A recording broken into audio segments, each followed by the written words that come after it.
Hello, we are excited to share the summary video of Listening Together's March 2019 webinar, Strategies for Developing Multiple Spoken Languages. Listening Together is a nonprofit organization founded by Aladini Rao Dugar and Uma Soman, with the mission of advancing education and rehabilitation of children who are deaf or hard of hearing around the world through parent empowerment, professional development, and public awareness. We often hear from parents and professionals, how can children who are deaf or hard of hearing learn more than one language? Wouldn't my child get confused? Or, my child already has a hearing loss and is behind in her language. Why should I make it harder for her to communicate? We sometimes also hear parents saying that they want their children to learn the language of the home, but they need to focus on English because that is the language of the school and the community. In this webinar, we will address some concepts related to learning multiple languages and strategies that can be used. We hope this information will empower families to decide whether and how they want to teach their children who are deaf or hard of hearing to learn two or more spoken languages, as well as provide professionals with information and strategies related to developing multiple spoken languages. So let's start by defining language. Language is a shared code. It is a medium for communicating needs and wants, expressing ideas and opinions, seeking information, building relationships, and sharing culture. In multilingual, multicultural societies, the language or languages of expressing needs and wants, expressing ideas, building relationships might be different in different settings. I grew up in India and the United Arab Emirates. For me, the language of the home was different than the language of the school and the language of the play. I had to learn multiple languages to communicate effectively in these settings. Many parents want their children who are deaf or hard of hearing to become strong communicators and full members of their communities. For many around the world, that means learning multiple languages. But which language do we start with? The language of the family, the school, the community?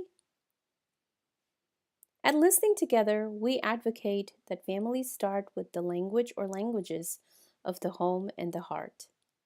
This or these are the languages that family members and caregivers are most fluent in, the language they use to talk to each other in the family.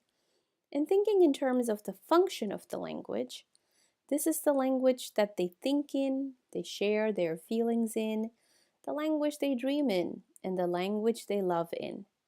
In other words, the language of the home and the heart. It is important to note that whether a child is learning one or more languages, multiple factors impact how a child learns these languages and what the progress might be. Child factors, including age of the child, health of the child, cognitive abilities, and the ability to attend and engage, have an impact. Family and caregiver factors, including the language input from the family, the quantity, how much the family speaks to the child, as well as the quality, what they say and how they say it, what does their engagement and interaction look like, makes an impact as well.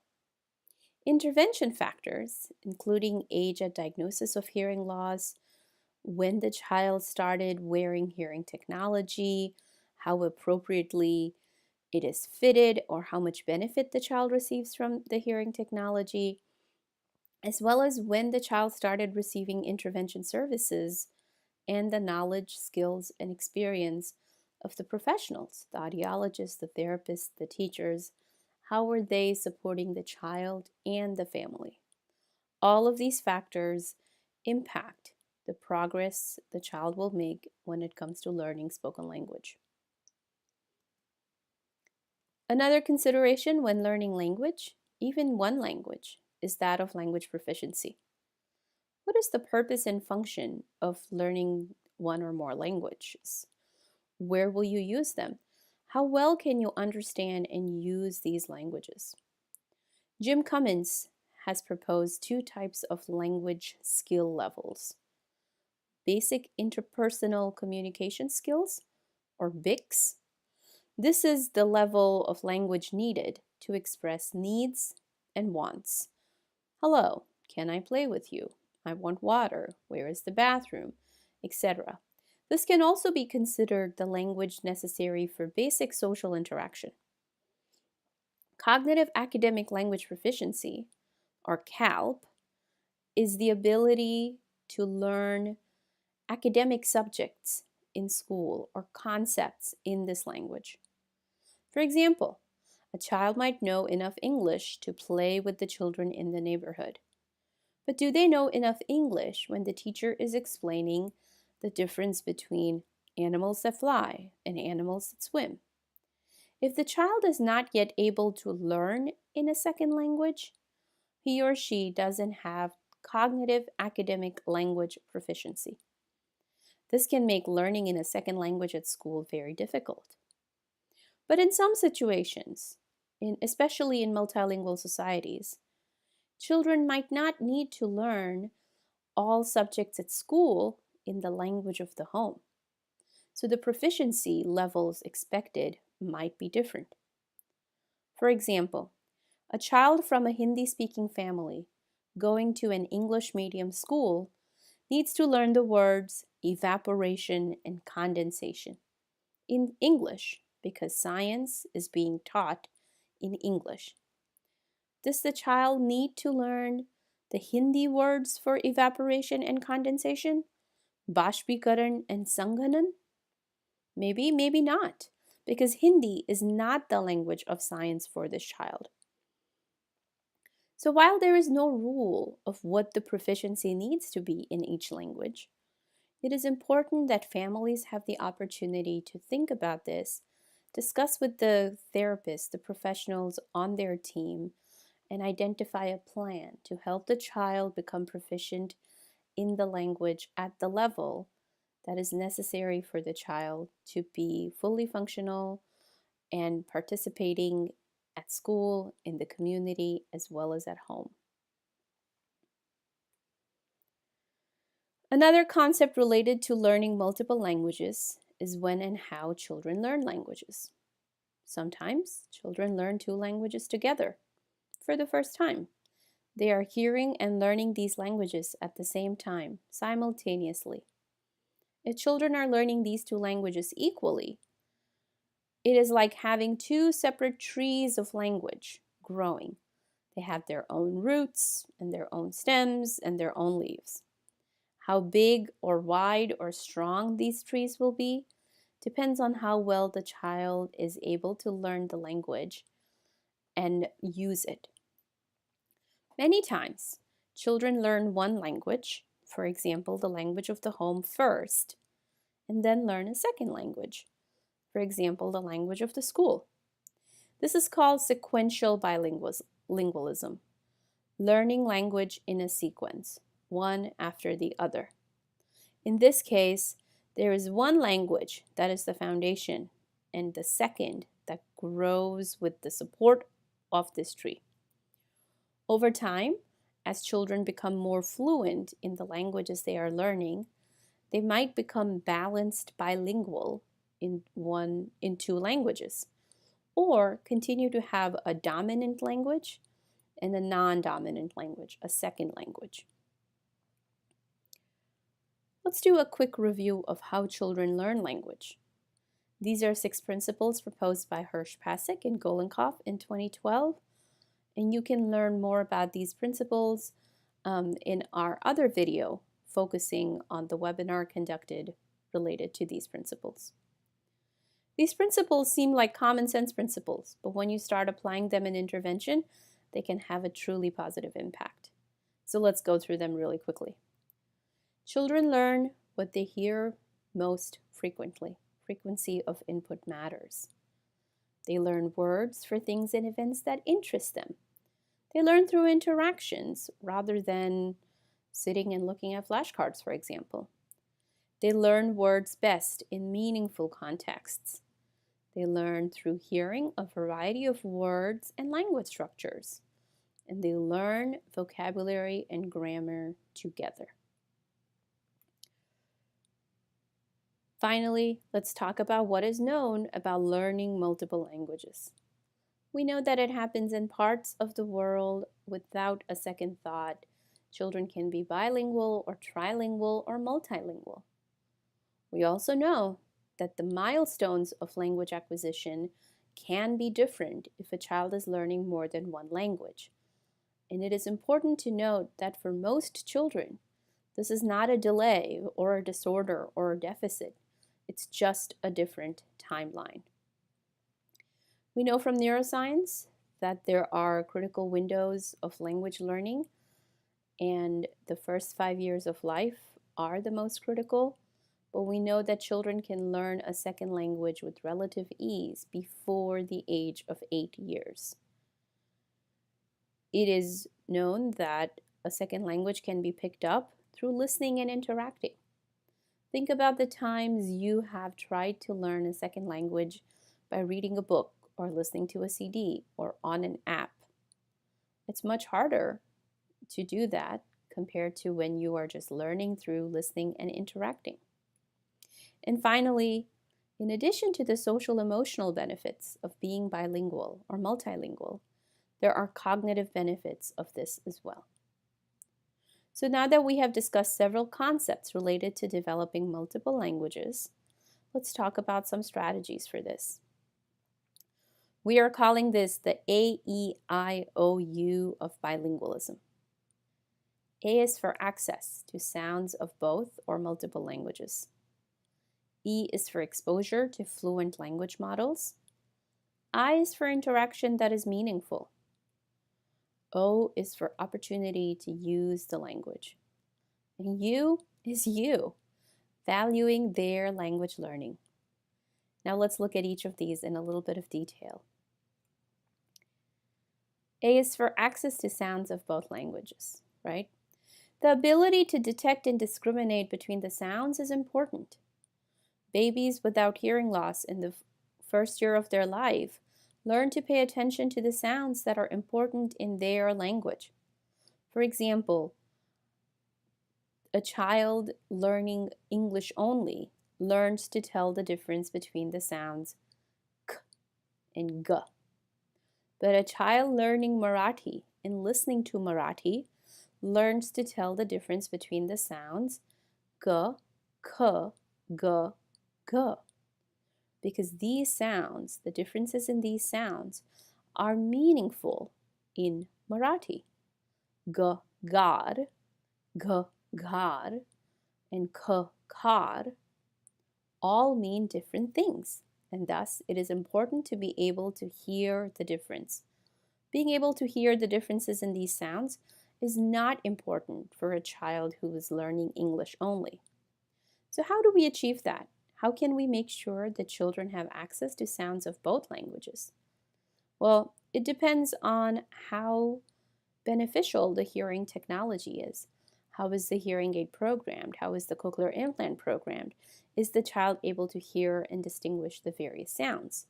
It also depends on how often children hear the sounds or phonemes of all the languages in his or her environment.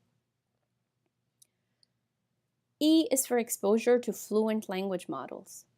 Children learn from people who talk to them. So who is talking with the child? What is their language proficiency?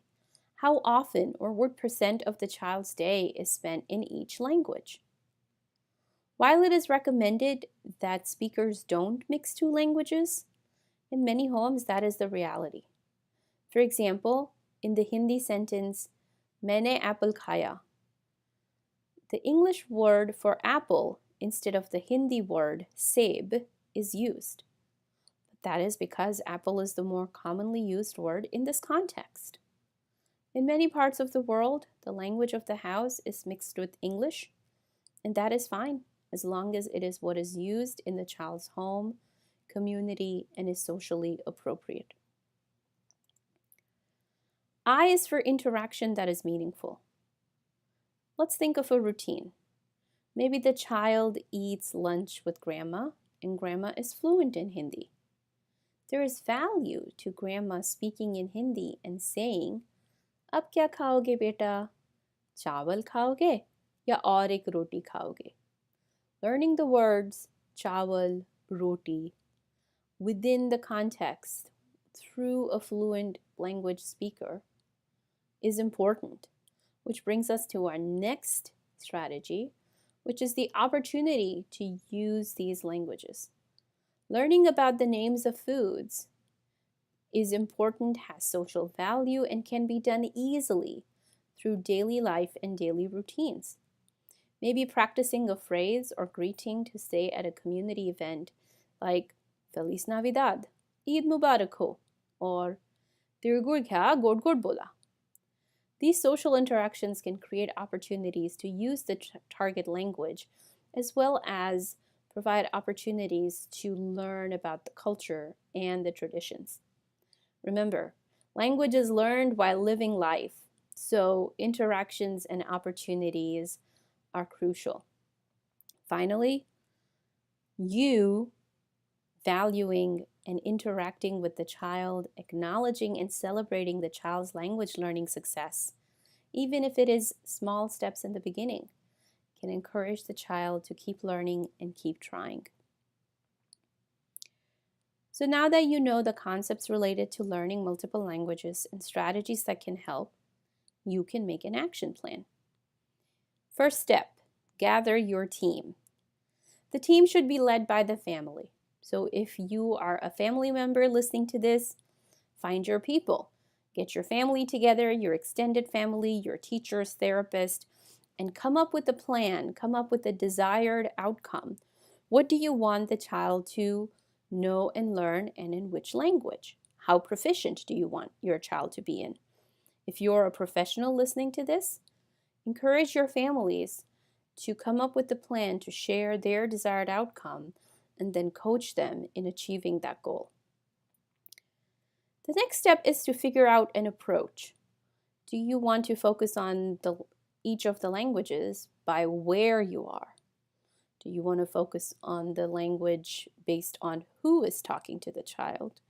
Do you want to focus on the language based on what time of the day or what routine you are engaging in? Language is learned while living life. I'm going to say this again. So identifying routines that are language rich, whether it's playing or reading or singing or, helping out in the kitchen, doing chores, folding clothes, going to get fruits and vegetables from the grocery store. All of these routines provide an opportunity to learn language. By identifying what language, what focus you want for these routines, or who you want focusing on the language, that can help you come up with an action plan to help your child develop multiple languages. So in summary, children who are deaf or hard of hearing can learn multiple spoken languages, including the languages of the home and the heart. Children can learn multiple languages simultaneously or sequentially, depending on a variety of factors associated with the child, the family, and the intervention. And learning multiple languages can be supported through consistent A, access, E, exposure, I, interaction, O, opportunity, and U. So, get going and figure out your plan. We hope you have enjoyed this video. We want to hear from you, your thoughts, your questions, and how you are using this information. Please leave us a comment or connect with us through our social media channels. Email us your questions at info@listeningtogether.com. Get more information on our website, listeningtogether.com, and we will be posting more videos like this, so subscribe to this YouTube channel. If you would like to get emails about our upcoming activities, sign up for our newsletter below. Thank you from the Listening Together team.